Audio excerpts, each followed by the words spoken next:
Adeus, meus sonhos, eu pranteio e morro, não levo da existência uma saudade. E tanta vida que meu peito enchia, morreu na minha triste mocidade. Misérrimo, votei meus pobres dias, à sina doida de um amor sem fruto, e minha alma na treva agora dorme, como um olhar que a morte envolve em luto. Que me resta, meu Deus? Morra comigo. A estrela de meus cândidos amores, já não vejo no meu peito morto um punhal sequer de murchas flores. Com este poema, Adeus, meus sonhos, do poeta romântico Álvares de Azevedo, começo aqui agora mais um Poucas e Boas.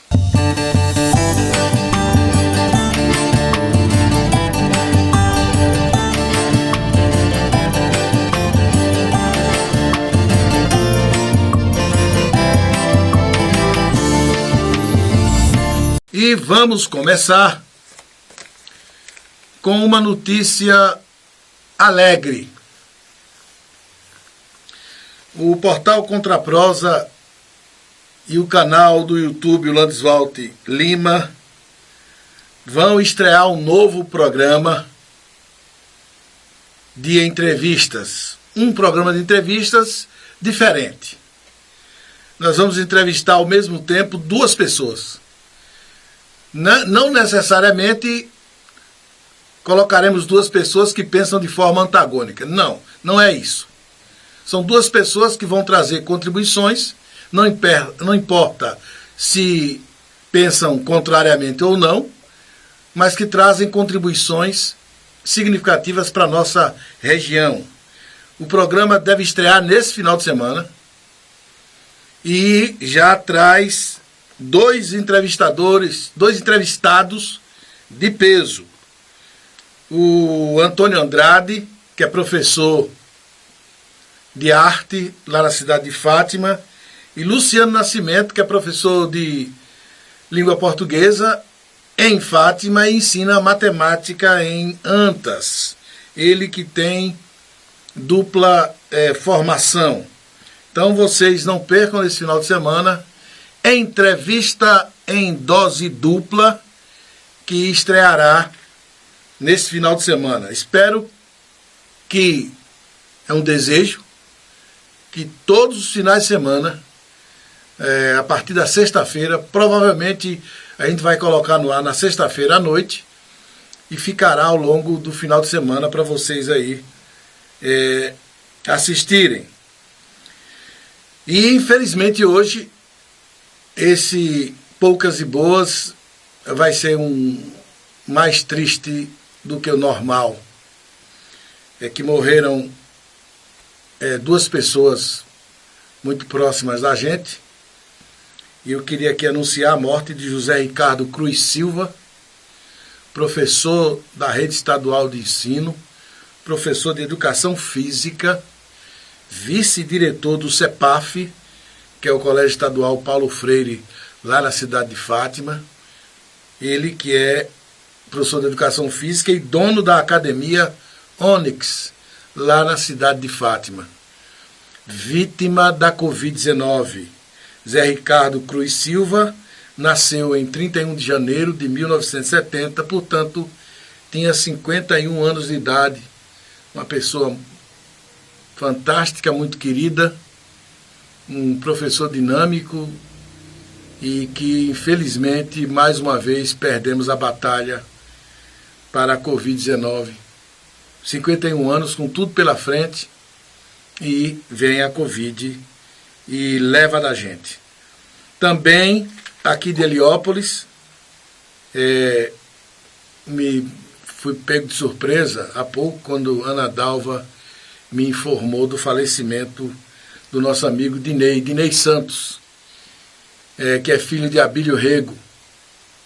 Ele que, por coincidência da vida, também nasceu em 1970, só que em agosto, 21 de agosto de 1970, ainda faria 51 anos. Portanto, morreu aos 50 anos, internado, quando estava internado em Salvador, curando a Covid. Eu fiquei surpreso porque a ex-esposa dele, conversa muito com a Ana Dalva, tinha dito que ele teve uma melhora significativa, né? Mas de ontem para hoje o quadro dele ficou insustentável e veio a falecer, infelizmente, a 8ª morte no município de Heliópolis. E a gente dele deixou um filho e trabalhou no setor de comunicação da última administração da Prefeitura Municipal de Heliópolis, prefeito Ildinho, e infelizmente nos deixou Dinei, nosso conhecido Dinei, infelizmente. Mas nem só de mortes é feito este Poucas e Boas. Temos também um aviso importante para os estudantes. Atenção estudantes, para a realização do Enem este ano. O INEP, o Ministério da Educação, definiu as datas de 21 e 28 de novembro desse ano para a realização do Enem. Espero que até lá todo mundo esteja vacinado para a gente não ter maiores problemas. As inscrições, atenção galera, anote aí, começam dia 30 de junho, final do mês, desse mês, vai até o dia 14 de julho, 30 de junho, né, um dia após o São Pedro, e encerra dia 14 de julho, que seria a data provável da finalização do nosso São Pedro esse ano, que não teremos. Ainda como aviso aos nossos alunos e estudantes, principalmente ao pessoal do Colégio Estadual José Dantas de Souza, no próximo dia 10, o governo do estado está liberando a 2ª parcela do Bolsa Presença. E aí eu quero chamar a atenção dos pais que chegaram novos cartões na escola, já estão sendo entregues, em virtude desta semana em que tudo está fechado. A escola não está aberta, mas aqueles que tiverem emergência, precisarem emergencialmente desses cartões, procurem os funcionários da escola, o professor Gilberto e até a mim, para que a gente possa providenciar. Mas a escola, esta semana, está fechada, obedecendo ao toque de recolher e também ao lockdown em nossa região, né? Muito bem. Então, dia 10, 2ª parcela do Bolsa Presença. Eu peço aos pais, encarecidamente, não deixem que os seus filhos faltem às aulas e às atividades essenciais, porque esse ano, além do distanciamento, não é só distanciamento professor-aluno, não, fica mais distante ainda o conhecimento se não houver esforço, principalmente por parte do estudante.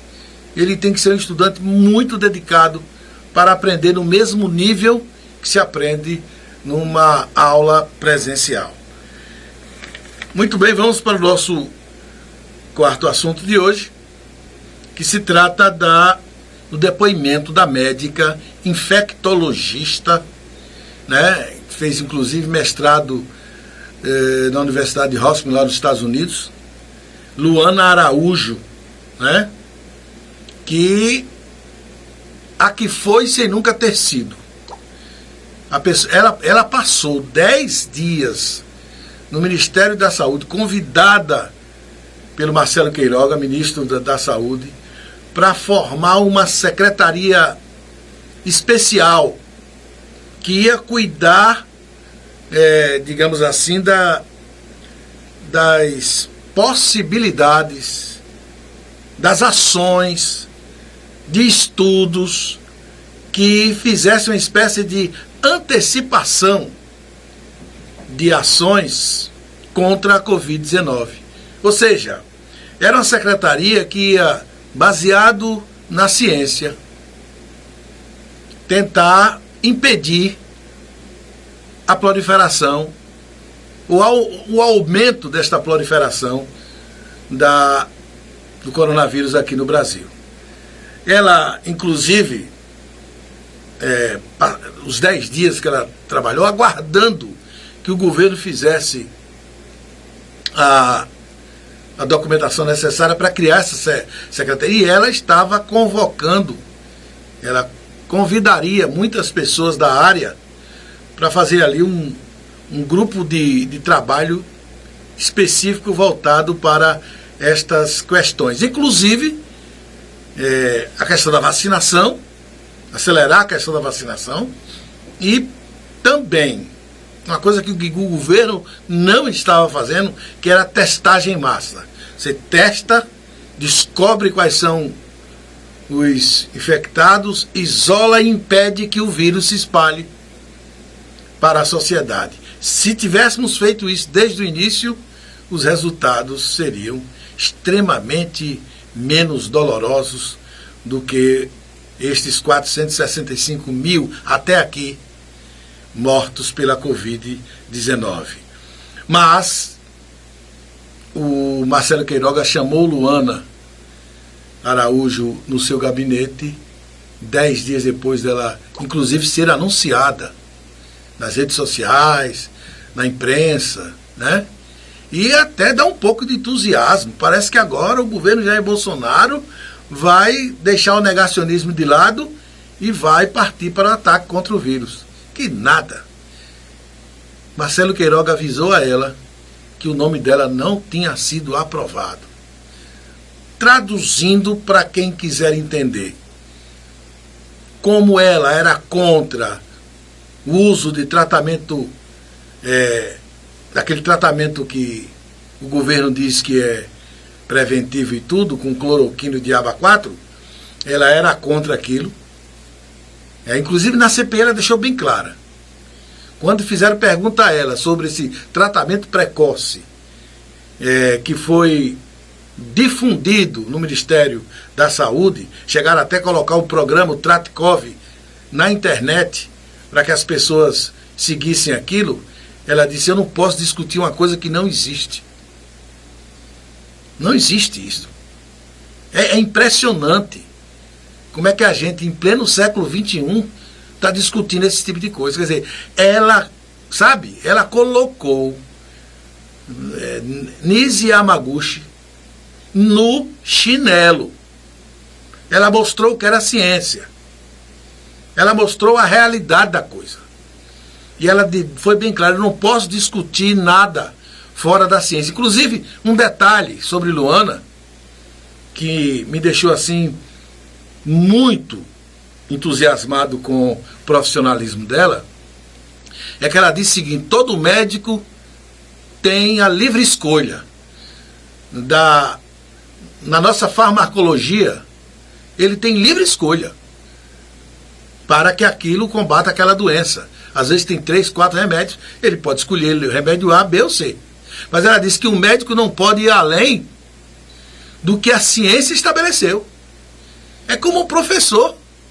Eu vou para a sala de aula para ensinar português. Eu não posso ensinar uma regra que não esteja na gramática. Eu não posso ensinar algo que não esteja no dicionário. Eu não posso inventar uma coisa que não exista. Então, isso não dá o livre-arbítrio ao médico de ficar dando uma de curandeiro, traduzindo o que ela disse, né? E isso deveria ser responsabilizado. Porque o que existe de médico curandeiro nesse país não está no gibi. Inclusive a Yamaguchi mesmo. Pelo amor de Deus, vocês querem dizer que aquela mulher, com o currículo que ela tem, ela não sabe? Claro que ela sabe. Como disse o Otto Alencar, ela jogou no escuro. Ela arriscou uma coisa que não deu certo. Porque todo mundo no início, a Luana foi bem clara, todo mundo no início tentava um remédio ou outro para ver se salvava o paciente. Porque não havia nada contra. Mas depois que a ciência disse, esse remédio não serve para a Covid-19, nenhum médico deveria receitar. Por falar em Otto Alencar também apareceu na CPI via rede social, e ele lamentou que as pessoas, para defender Nise Yamaguchi, disse que ele foi grosseiro com ela, né, etc, etc. Olha, peguem o vídeo de Otto Alencar com Pazuello e peguem o vídeo de Otto Alencar com Nise Yamaguchi. Ele usou o mesmo tom de voz, as mesmas perguntas e descaracterizou o que os dois disseram.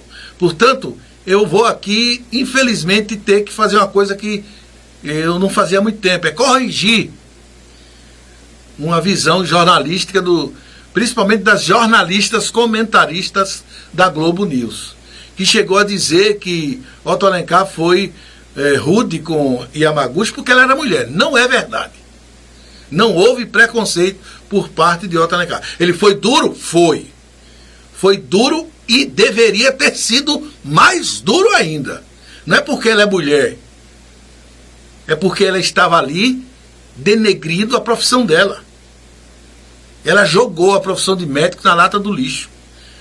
Porque todo mundo tinha uma ideia de que médico é uma coisa, poxa, conhecimento superior.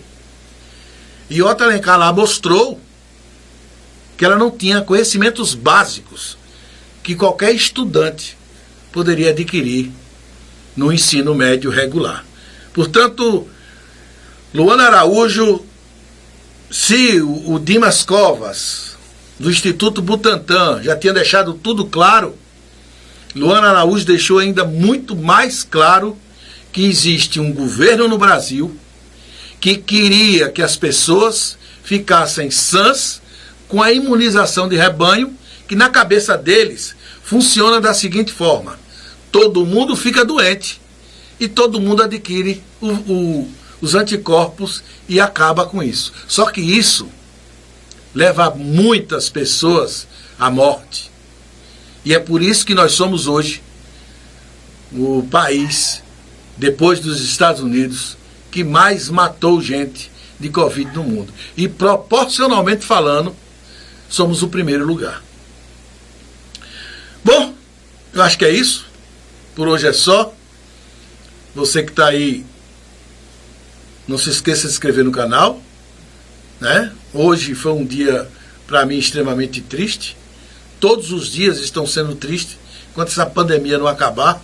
Mas quando as pessoas mais próximas da gente estão morrendo dessa doença, a gente passa por um nível de preocupação maior e um nível de tristeza ainda maior.